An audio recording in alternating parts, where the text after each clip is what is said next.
Good afternoon once again. My name is Tumelo Mokoena. I'm a student counselor based in Pietermaritzburg office.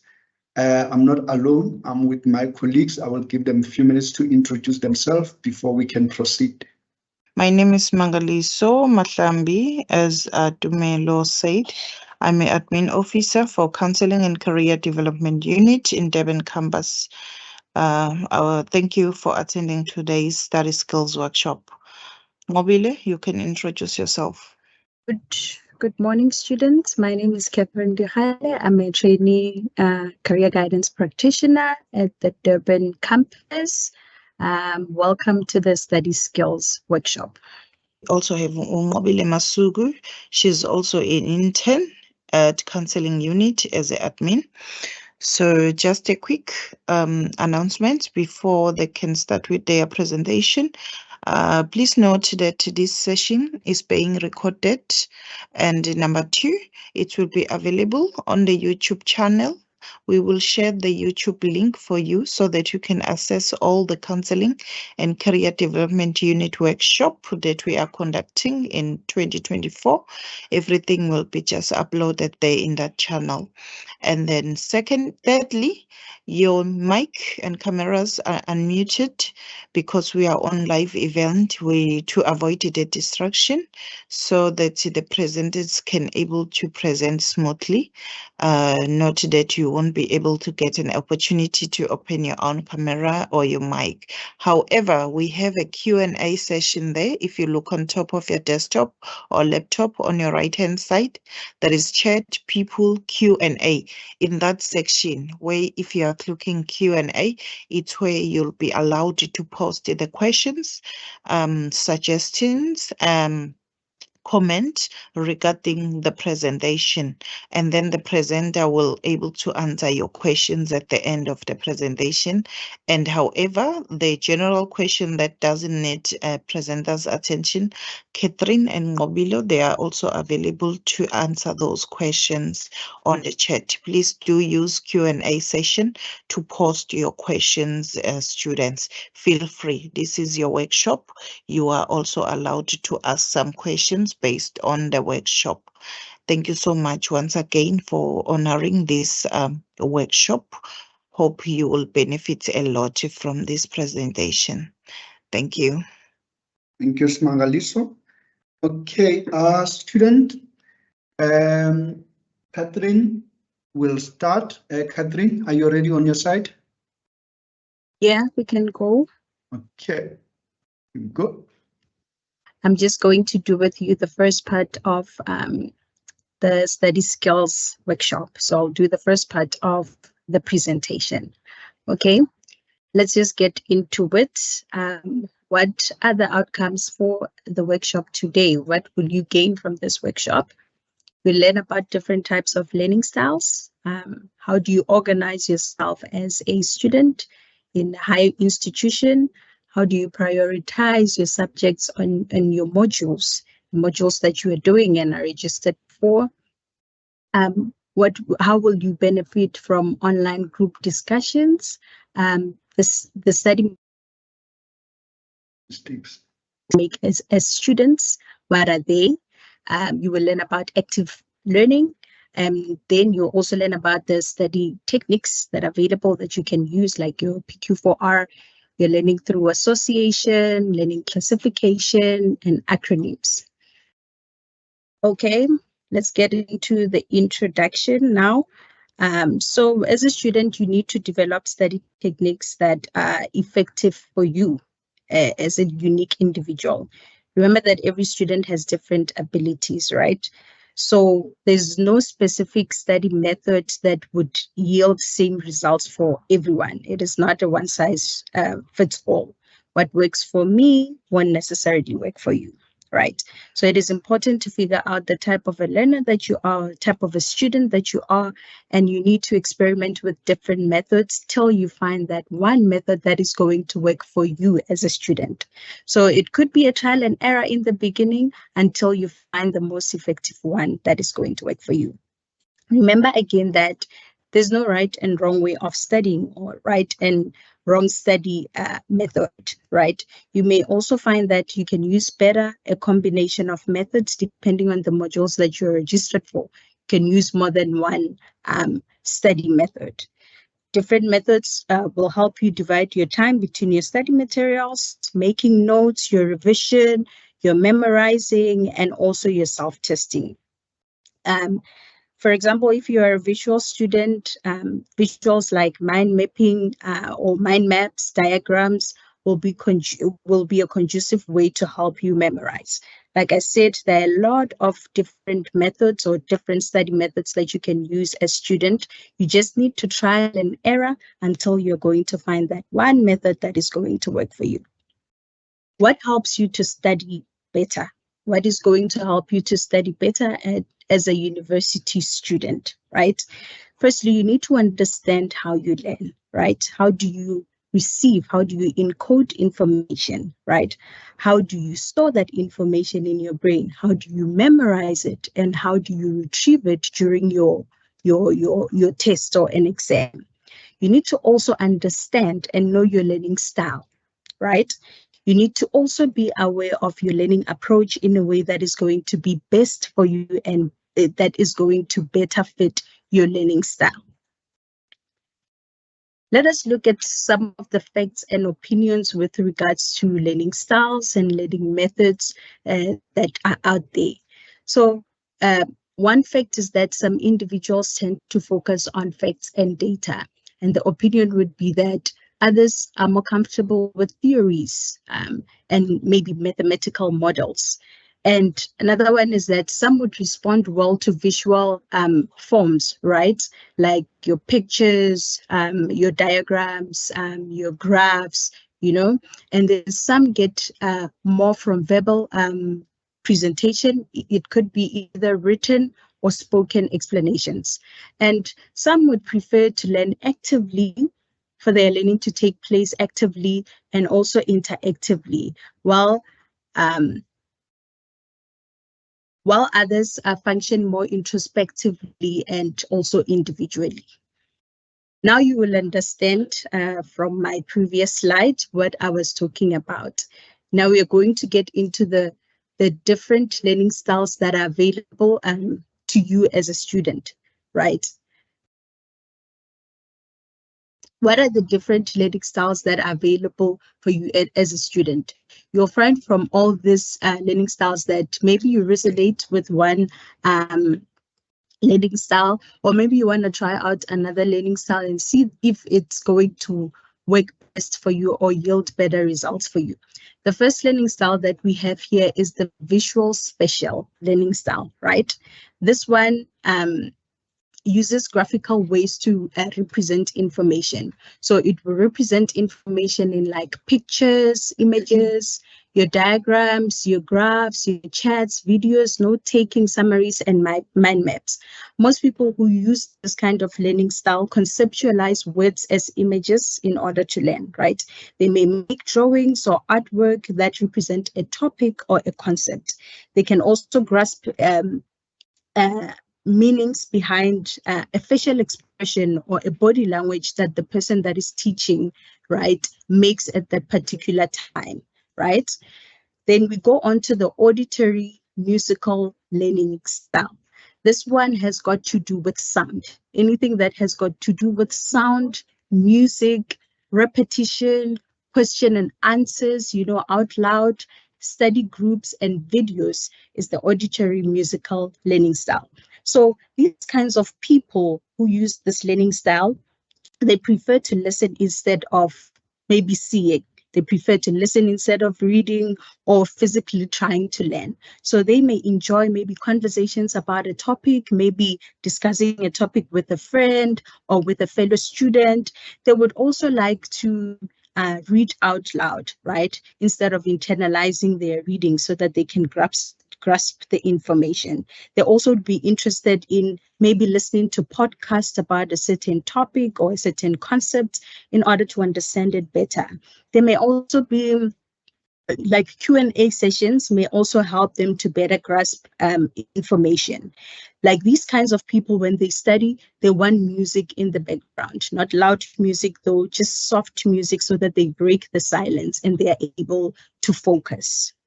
We move on to the verbal or the linguistic learning style. These ones, they use words. They like using words. They like using speech or writing when they study and in order to grasp information. So these kinds of people may prefer using languages. They may use poetry to better understand their concepts or their work. They may also use metaphors and similes or grammar, literature, or even puns or abstract reasoning in order to better understand their concepts. These ones are people who like writing as well. They like they like reading as well. Then we move on to the physical, or what we call the kinesthetic learning style. It is also called the tactile kinesthetic learning style. So what do they use? They like to be active in their learning. They use their body, they use their hands, they would use their sense of touch in order to learn best, right? They learn best using like tactile senses or motor movement. So they would use that as part of their learning process. They love creating works. If you're one person who loves creating maybe artwork with your hands, you like drawing, you like sculpting, you like drafting, or even people who dance and model. These people like maybe enjoy role play while learning. They enjoy demonstration. They are also interested in drama. They may do sports, or people who are active, who exercise. These are the kinesthetic people who are interested in kinesthetic learning style. Then we move on to the logical, mathematical learning style, right? These ones, I have found that they are the most serious out of all the learning styles here. It's the most serious learning style because they prefer using logic and reasoning and systems, right, to understand concepts, right? They are very serious. They are problem solvers, right? They're very solution-based. If there is a problem, they want to find the solution to that problem. So they are very logical people. You may find that maybe statistical study is more appealing to these kinds of people, right? Who use this learning style. So they would use maybe graphs, they would use charts, they would use timelines in order to better learn. Then we go on to the social interpersonal learning style. So what is the social interpersonal learning style? These ones prefer to learn with other people. They may prefer maybe group projects. They prefer to learn in groups. They prefer to learn in a social space with other people, right? They learn through interpersonal communication and interaction, right? So they are a people's person. They want to be in a social space with other people to better understand. So if they enjoy group projects, and they may enjoy studying from the library as well with groups in dialogues. They learn best with people's opinions and preferences, where there are discussions and people give their different opinions. That's where they better learn. They better grasp the concepts or the topic. They like giving and receiving feedback from others. That's how they better learn. And opposite to the social interpersonal learning style, we have got the solitary intrapersonal learning style. Like these ones like to work independently. They prefer to work alone and use self-study. So they want to do everything independently. These types of people, they like to study independently. The type of people that use this learning style, they like to study independently on their own, in their own personal space. They may not even like classes, these kinds of people, or they may not even like studying in the library, right? The studying individually helps them to grasp the information. Studying in a quiet place would help them grasp the information. They are highly frustrated when they have to work with other people or work in a group. They don't like that. You may find that they fold when they are in a group setting or in a class. They fold, or they might even be scared to even raise their hands in class. So they like to learn on their own, in their own space. They may learn through note-taking. They like note-taking. They like journaling as well. And they like pre-recorded lectures because they don't like going to lectures either way. They want to study. They want to learn in their own personal space. So pre-recorded lectures would best fit this learning style and would help them to learn best. So how do you organize your material, right? How do you organize your material so that it is best for you to learn, right? You have to have your subject guides. I think you might have received these ones while you came on campus to collect your study material, right? You have to have your subject guides. You need to have the information regarding exams on the different modules. So you need to have all the information regarding each and every module that you are doing. You need to be informed about each and every module that you are doing. Number two, you have to have your notes organized. Maybe you may organize them in a ring binder or maybe in a file. You can even organize them according to topics, right? This will help you, this will help reflect the topics that you are going to be doing in that course, because you would know, okay, this is the topic that is going to follow after this one, so I need to prepare for this one, and you will have the notes for that particular topic. So your work will be organized. Number three is that information should be well indexed, well summarized, and easy for you to access. So your information, you should have summaries of all your topics, and it should be concise and well summarized for you to better understand your concept and your work. And you should be able to access that information when you need it. For example, when you need to revise for maybe an exam or a test, you need to have that information at your disposal, and it needs to be easy for you to read and well summarized for you to better understand your concepts, right?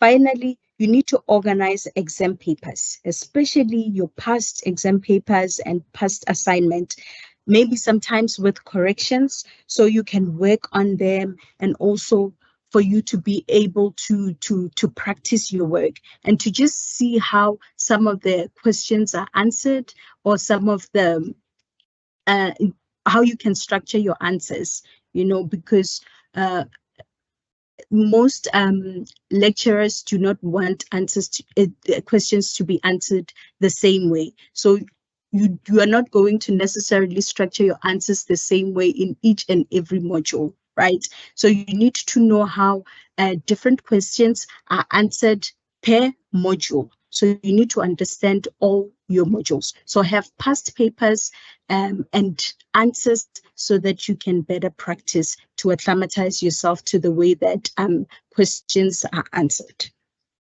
How do you prioritize your subjects, right? In order to prioritize your subjects, you need to establish which subjects are you are best at, which subjects are your strengths, which subjects are your weaknesses.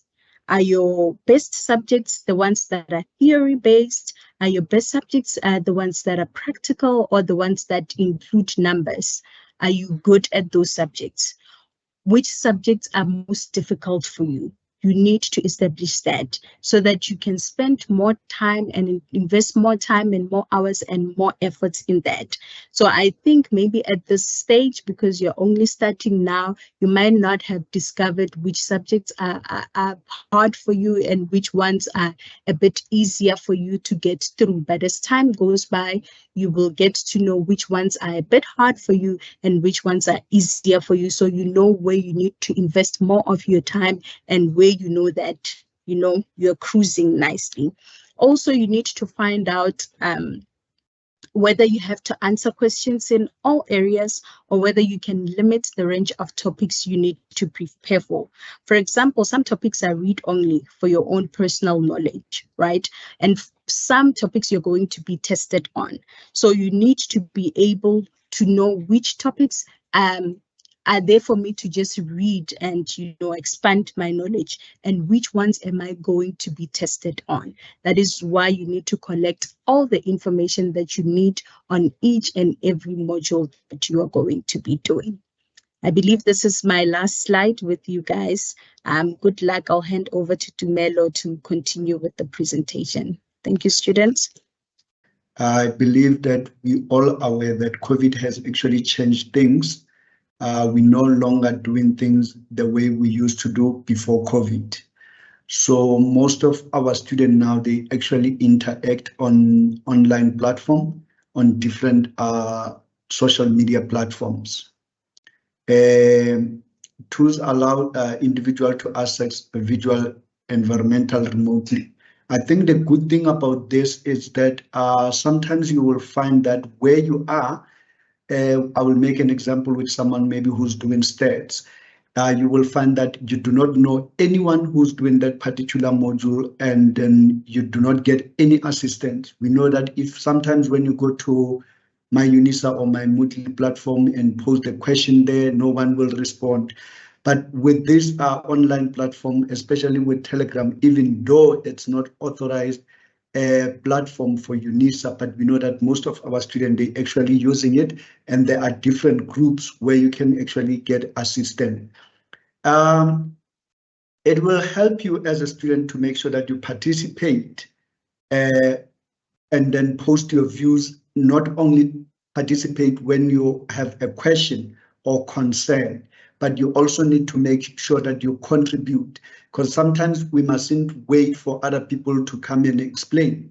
Remember, you also need to contribute on those platforms so that people will know you, and they will know that, okay, if we ask a question, I think Catherine always knows, and then if Catherine is not responding, then no one will respond. So it is important to make sure that all students participate in these platforms. And then participate can receive a feedback from other participants and from a moderator. I think the good thing is that if you participate, sometimes with your response, you might make a mistake. But remember, other receivers of that feedback, they will be able to correct you.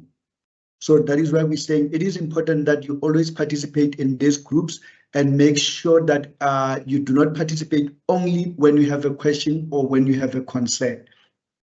There are different platforms where students can actually interact. We know mainly they interact on Telegram, and some they do have WhatsApp groups, while others they interact on Facebook.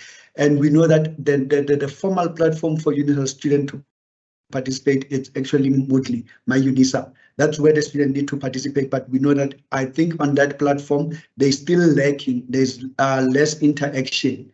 And we know that if we can actually encourage you guys to use Teams, some might complain that it consumes a lot of data. So I think you can actually participate in any platform that you feel it's comfortable and it's reliable. Okay, study mistakes that students make. Okay, like Catherine mentioned that there are things that are working for you, there are things that might not work for you, and there are things that we might say there are mistakes, but only find out that they are actually working perfectly to other students. There are students who are using a passive approach to learn. Some people, they might call it a rote learning or parrot fashion learning. It's like not enough to know the work off by heart. So, it's those people who will like focus on memorizing. I want to learn this, and then by tomorrow I know everything. But sometimes only to find that tomorrow when you wake up, it's not everything that you will remember from this kind of learning.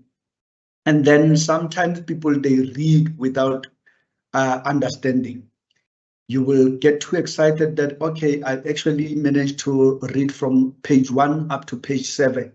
But when you try to retrieve information, only to find that you're not remembering anything. The other mistake is that when we study, sometimes you do not have clear goals. It is important to make sure that you have goals. You know that today I want to study from page 1 to page 4. And I need to make sure I do an activity afterwards. We know that you've got quiz on my UNISA. If the quiz says you need to study from page 1 to page 11, and then obviously you need to set a goal that, okay, page 1 to page 11, that's too much. Obviously, you cannot do it in 1 hour or you cannot do it in 1 day.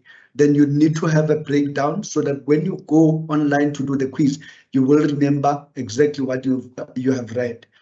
And the other thing is that not using the study guide or the textbook, whatever that you need to use. So sometimes people, they will do the assignment using Google, while the lectures give you a study guide and the textbook and the recommendation textbook.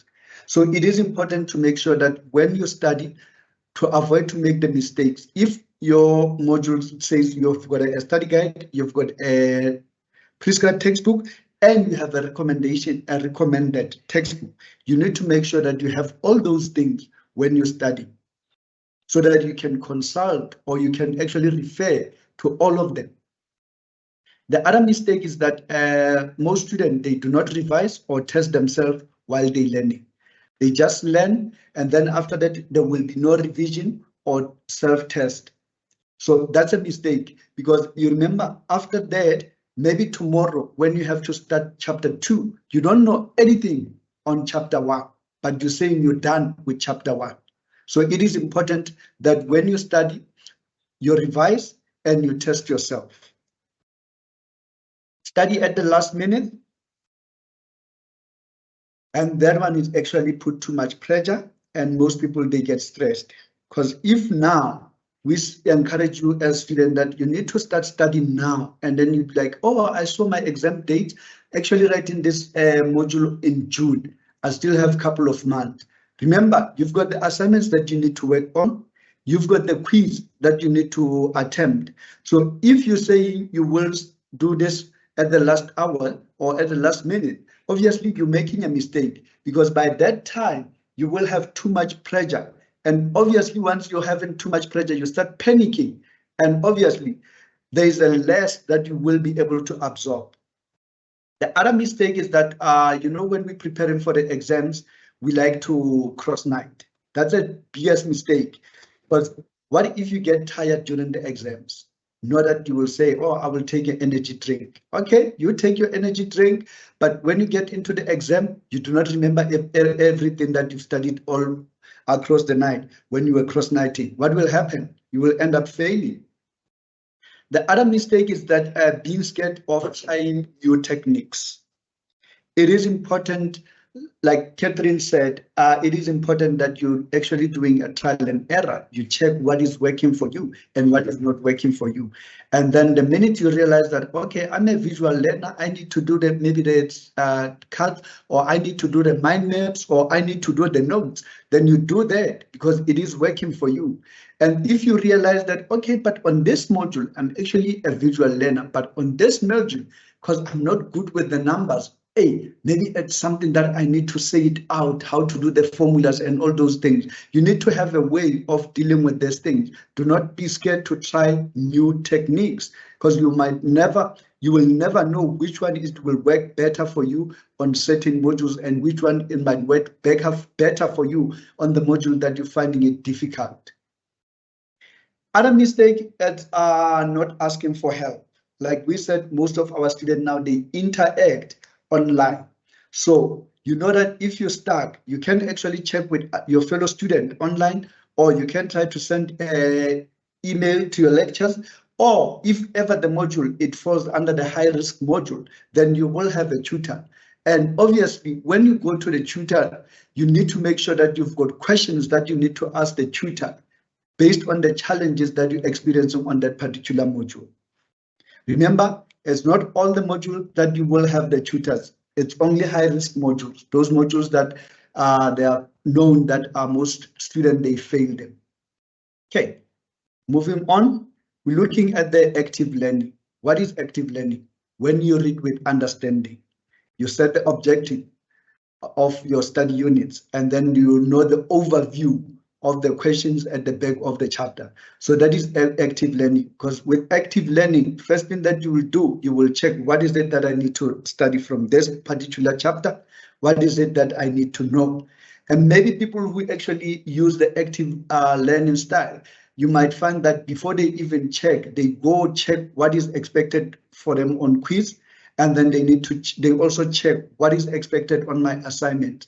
Then when they go to that module, they know that, okay, I need to know certain things based on this chapter, and then I will move on. Writing the keywords, it is very important, because remember, those keywords, they will remind you when you test yourself. Some students, they prefer to make notes. Some students, they prefer to summarize. They will read, and then after reading, they will summarize. And then remember, after you read and then you summarize, obviously, you're also helping your mind to make sure that it stores this information so that you will be able to retrieve it at the later stage. Some, they will prefer to use the mind maps or diagrams and then label them accordingly. So it will depend what is it that is working for you. But active learning, it means while you're learning, you need to do something that will be able to remind you once you need to retrieve that information. Some students, they actually draft questions, and then they will study and then draft questions and try to answer those questions. Or when they go to tutorial classes, they actually go with these questions that they drafted, saying, okay, I was actually going through this chapter, but then I have a question here I couldn't understand here, because that is the purpose of the tutorial classes.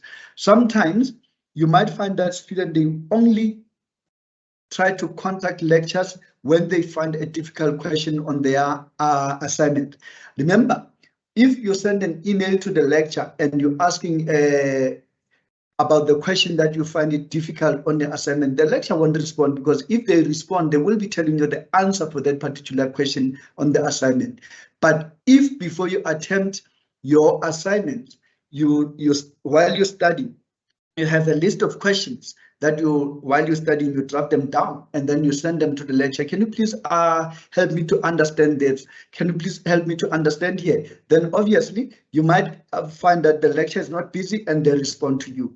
But I think if ever you have a challenge with a module and then you notice that you have a tutor, every time when you study before you go to the tutor, you need to draft the questions down so that when you get into the tutorials, then you will be able to ask your tutor. And active learning, some students who use active learning, they cover a certain section and then write the notes and try to recall the missing information. And people who actually use active learning, they like to explain. I remember, while you're explaining to someone, you actually storing that information, and then when you go to your assignment, it's easy to remember. Some students, they actually use flashcards. Obviously, with the flashcards, you might just write the keywords, and then when you revise and look at your flashcards, you will remember what is it that you were actually trying to highlight there on those keywords.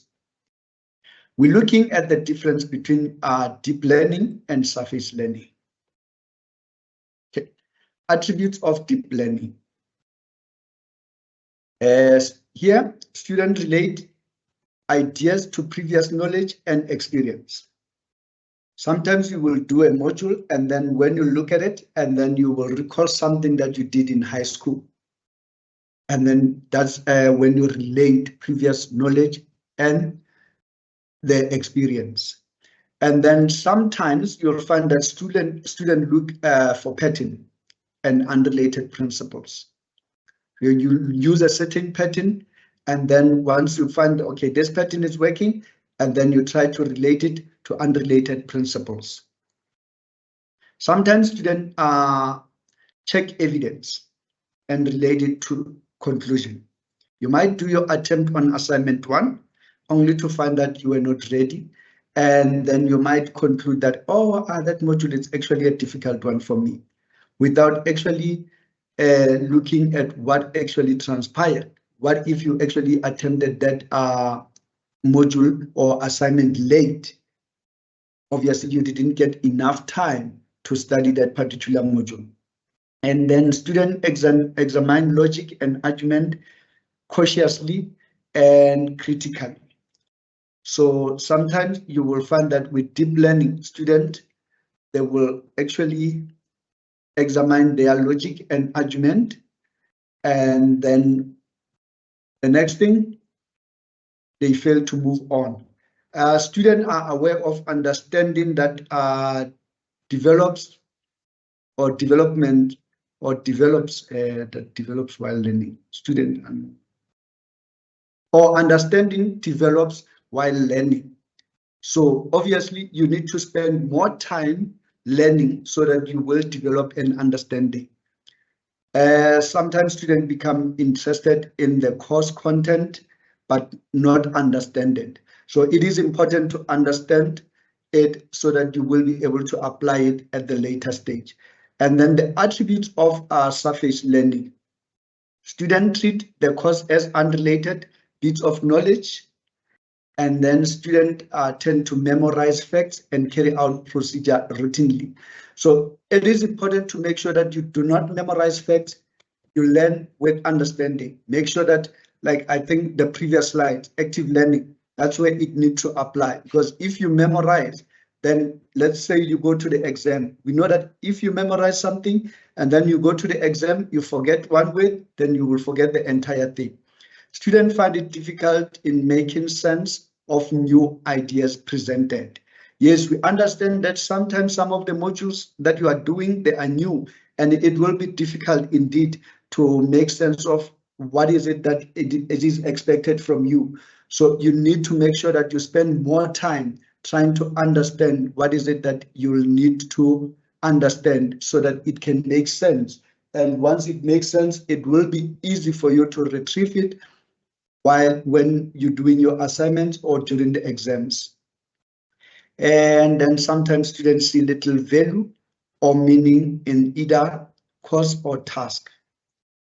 So sometimes you will find that you don't see any value, or you don't find meaning, or you've got no interest at all on that particular module. But remember, you won't be able to go further with your studies if you do not understand that module. And I think the most dangerous thing with this is that sometimes you'll find that people, if they don't see any value on the module, they show no interest on it, only to find that this module is actually a prerequisite for other modules. Then you'll find that now you cannot go to second year while you still have, or you cannot do certain modules on your second year while you're still struggling with this particular module. So it is important to make sure that as much as you don't see any value, or you don't find, or you don't get any meaning of this particular module, but you make sure that you study it. Students study without reflecting on either purpose or strategy. Why are you doing this module? What is the purpose of doing this module? Then you're failing to reflect, then it won't make any sense to you. Once it doesn't make any sense to you, you might lose interest. And obviously, you're not going to perform well. Students feel undue pressure and worry about work. So sometimes when you have, for example, you've registered for all 5 modules for your first semester, and then you look at the workload. You focus on the workload instead of focusing on how can I break it down to make sure that I cover each and every module. So instead of focusing on the pressure, you need to come up with some solution in terms of how you're going to tackle these modules. Okay. One of the study skills that we'd like you to consider is learning through classification, grouping information together. That might assist you in terms of retrieving information. For example, we've got an example here of classifying cars. We've got cars with high speed, expensive cars, stylish, and then we've got cars that we believe that these are safe and affordable and practical. So it will depend how you classify your information. Then we're looking at the cars like Ferrari. We know that it is expensive. it's got a high speed, it is stylish. And then you're looking at the Opel, you know that, okay, this one is safe, it's affordable, and it's practical. While someone might look at the Mercedes-Benz and consider it as one of the classy, pricey, and status. So it will depend how do you classify your information. It is important that when you study, when you classify your information on your study material, you've got a way that will be simple for you to remember it when you do your assignments or when you do your quiz or when you prepare for the exams. Okay. The other technique is learning through acronyms. Create a pronoun-able words. For example, you might use WHO. We know that WHO stands for World Health Organization. We know now when we chat on the social media, instead of laughing, you will be like lol. And then we know that things like UNISA stands for the University of South Africa, BRICS stands for Brazil, Russia, India, China, and South Africa. So that's how you use the acronym. With your studies, it will depend on the module. Some of the modules, it will be easy for you to create acronyms for certain things. You can even create acronyms. You can look at the table of contents, see on the chapters, the titles, subtitles, and then make acronym based on those things that, okay, when I cover this title, I will cover 1, 2, 3 on the subtitles, and then you create an acronym there, knowing that, okay, it will help you. Acronym help to put chunk of information together so that you do not have to remember large amounts of text, because remember, you're just using the short words. And then it serves as a retrieval cue. So it helps you to retrieve information easy. Then we have PQ4R. Okay, this is another study technique method. This method takes an active approach to learning that improves memorization and understanding of the topic. So PQ4R, it actually stands for preview, question, read, reflect, recite, and review. So it's P for preview, Q for question, and then there are 4 R's.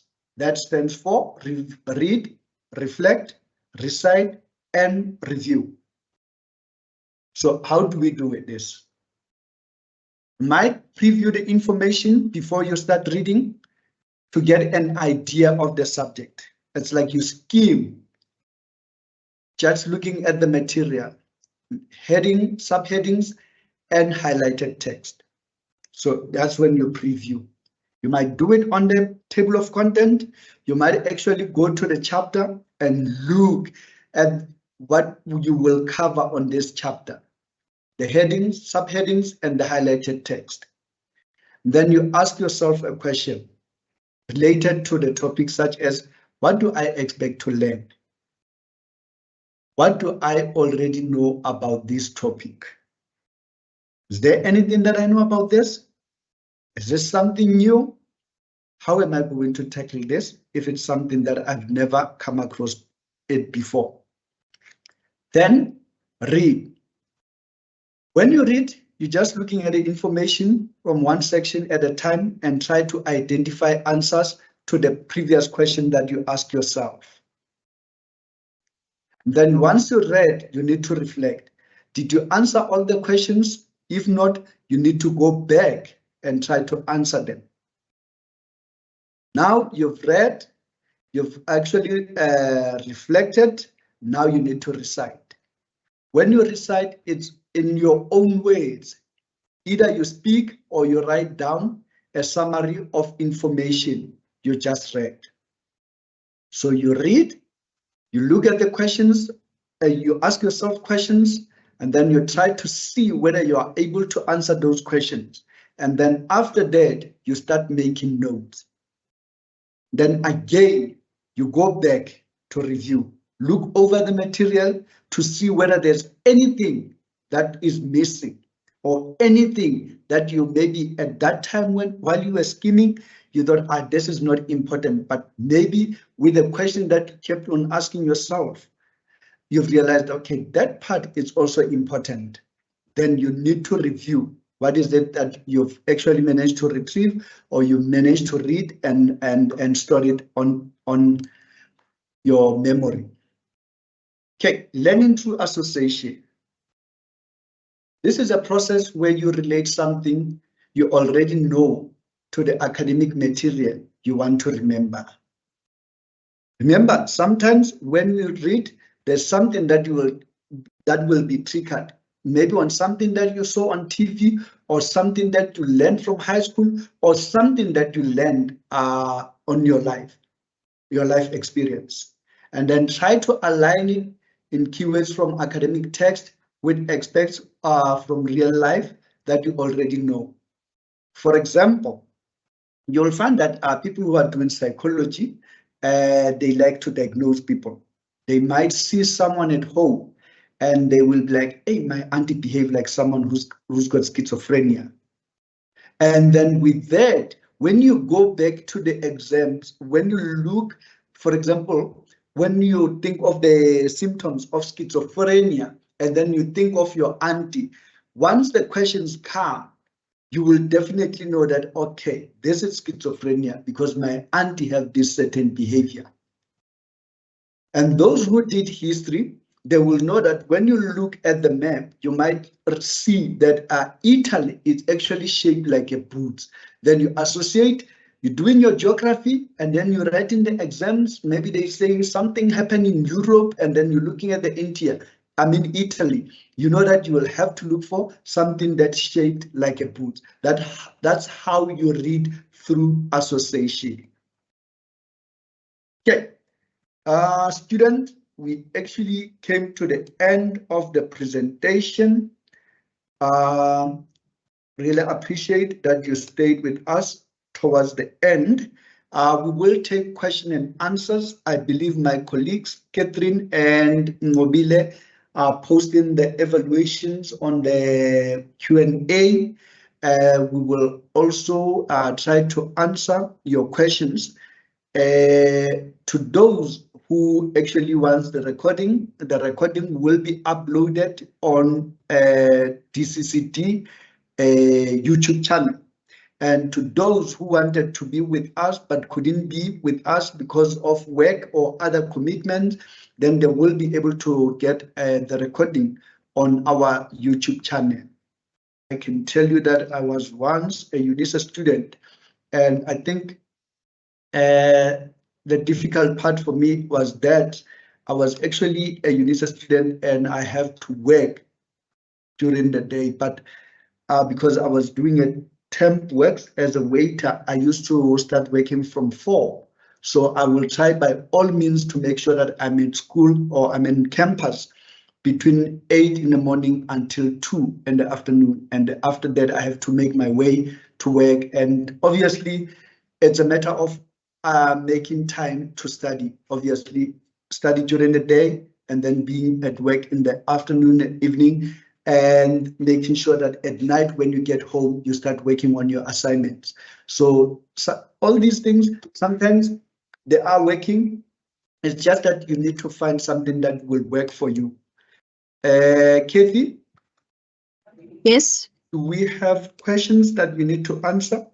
Yes. The first one is, do you think studying midnight is a good idea for someone who is working full? Who is? For someone who is working full time. Full time. I think this one it's difficult because it will depend that this person is working full time, what time they start working and what time they finish working. Because remember, we might say, yeah, it is working, but we don't know what time this person start working and what time they finish working.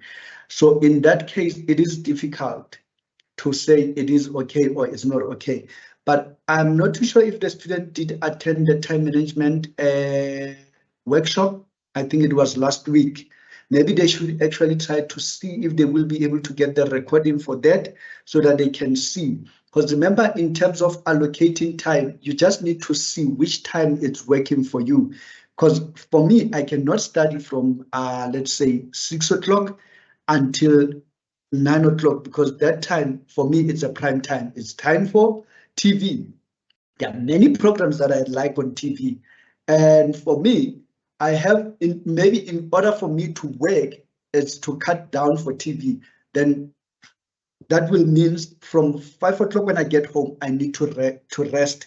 Then while people sleep, maybe after 9, after they watch TV, that's when I can wake up and start studying. It depends what is working for you and not working for you. Because remember, other students, they can watch TV from 6 o'clock until 9 o'clock, and they will sleep from 10 o'clock until 2 o'clock, start studying from 2 o'clock until 5 o'clock. So it depends what time it's working for you. Any other question, Kathy? Yes, there's another one. I have a problem of falling asleep when I study. How can I overcome that issue? Of falling asleep. Maybe the same technique that I just shared now, that sometimes you need to sleep first and then wake up early while you're fresh and start studying, because it won't help to study in the afternoon while we know that you will want to fall asleep. You are tired, then you might want to sleep. Then you might have to sleep before you can start studying. Okay. The next one is, how do you, I think they wanted to say, what do you do if you don't understand the module and you have nobody to explain it for you? Okay, I think that is why we are encouraging students to start interacting with their fellow students online. Because remember, sometimes you will find that the lectures, is difficult to get hold of the lectures. We all know that, because they're not focusing in one module. They've got lots of modules that they need to assist students on. It is important to make sure that you join a study group. Hence, we said online study groups are helpful. And make sure that on those study groups, you do not come only when you're having a problem or when you have something that is challenging you. You need to interact with fellow students on that particular group so that they know you. They know that, okay, this person, sometimes when we have challenges, we can contact, and then this person will assist. So it is important to make sure that students join online study groups. Okay, there's another one. How can I deal with being demotivated to study because of being anxious? I think we will have another workshop next week, Wednesday at 12 o'clock, that will be focusing on motivation and goal setting. I will advise students to attend that module. Maybe we will be able to answer this question next week. I think that's that. Most of the questions have been answered. Yes. Okay. Thank you so much, Katie. Thank you. I see that Dr. Hendricks joined us. Not too sure if Dr. Hendricks, do you have anything that you'd like to say to students? No, Jamila, thanks. I'm just sitting and listening in. Thank you. Okay, thank you so much. Thank you so much, students, for attending. If ever there's anything that you're missing, remember the recording will be posted on YouTube channel. I think my colleagues did share the YouTube channel link on the chat, and the evaluation form, I believe it is submitted on the chat. Please make sure that you fill it so that we can know where to improve, and also to know your needs so that we can form or develop these PowerPoint presentations based on your needs. Thank you so much, student. Katie, anything that you'd like to say to students before we close? No, thank you. Just good luck to all of them for the year. Yeah, indeed. Thank you so much, Katie. And thank you so much, students, for attending. We are